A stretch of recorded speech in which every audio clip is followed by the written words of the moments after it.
G'day from sunny Brisbane in Queensland, the city that never sleeps. The reason it never sleeps is because the sun comes up at 4:30 every morning. This is the view out of the room at about 4:45, so you can see I'm not kidding. We're down here for the Australian Electric Vehicle Association's 2018 EV Expo and Convention, and this is a quick recap of day one. After the obligatory lining up and registrations, we got to mingle around the foyer area where there was a small display, Nissan Leaf, Renault Zoe and Kangoo. A couple of those we'll cover off a little bit later on, before the convention proper started. The Australian Electric Vehicle Association's run entirely by volunteers. It's a not-for-profit organisation, just spreading the word about EV. So it was great to see the conference really well attended. I did a quick head count, and I thought maybe 300, perhaps over 300 people, so it was a great way to kick off. First up, we heard from Sally Noonan and Michael Caine, that's K-A-N-E, just to avoid any confusion with the movie stars, about work that the Queensland Government have been doing around EVs, the electric vehicle highway. We heard about duck curves and duck eggs, and we'll talk more about that in another video. And some publications and work Queensland Government have been doing around promoting EVs. And for those of you who aren't in Australia, Queensland are really leading the way in relation to EVs and particularly charging infrastructure in Australia. Next up, we heard from Senator Tim Storer. So Tim's independent senator from South Australia, and he's the chair of the federal government's Electric Vehicle Senate Select Committee. So that committee's putting together a report which is due out in early December that hopefully is going to give government some really good information and ideas about where to go with EVs. Chris Mills from Fast Cities Australia then talked about their plans to establish a DC ultra-fast charging network around the country. And this slide from Chris I thought really summed it up very, very well. The relationship between driving time and charging time for different charging methods, and why ultra-fast charging would be an absolute game changer for Australia and EV touring. Then just before the morning tea break, we heard from Paul Cernier from Tritium, who just talked about what they've been doing and the flood of EVs that are coming. And then Tony Fairweather from C Electric Trucks.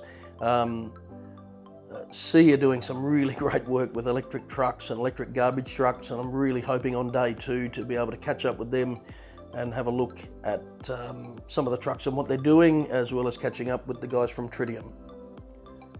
Morning Tea gave us an opportunity to mingle and have a look at some of the vehicles on display, including the Renault Kangoo, which is missing an A and an R for those of us in Australia. It's a little EV cargo van, which looks like a little ripper actually, along with the 2018 Nissan Leaf, which I didn't get much of a chance to have a look at, and again on day two hoping to have a much better look at the Leaf. It's not all about cars as well. Here's a battery electric boat motor, on a display here from Betts Boat Electric. After morning tea we heard from Doctors Jake Whitehead and Robin Smith, who have done a paper that included some really great stats on well to tank, tank to wheel and well to wheel. Try saying that quickly. I'm going to download that report and might do another video about that, but it included some great anti-FUD stats backed up by real science. Another quick break where we checked out the Renault Zoe quickly, and again hope to have more of a look at that on day two, along with the ACE Electric. So this is a carbon fibre electric vehicle that can be shipped flat pack and assembled in about 18 hours. Again, really hoping if I can on day two to catch up with Greg McGarvey there and have a chat about this. It's a really out of the box idea that's fascinating. After the obligatory tweet about my new hat that I bought, we had a talk by Wolfgang Rothman about ultralight super efficient mobility. Again, hoping to catch up with Wolfgang on day two and have a good look at this little runabout. And after that, a really confronting talk actually by Dr. Andrew Jeremijenko, I hope I've said that properly, about health aspects of EVs versus internal combustion engines. We know about diesel particulates and the health risks, but again, a really confronting presentation that just highlighted The move to EVs is about health as much as anything else.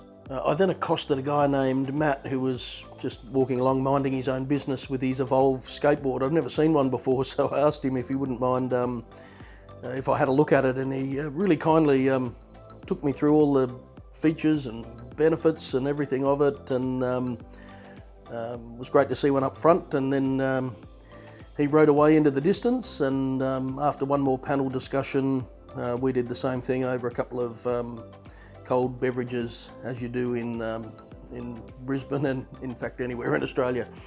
Look, that was a really quick overview of day one, and it in fact was only just a few of the sessions. It was a really packed schedule, and again, just hats off to the organising committee and the volunteers from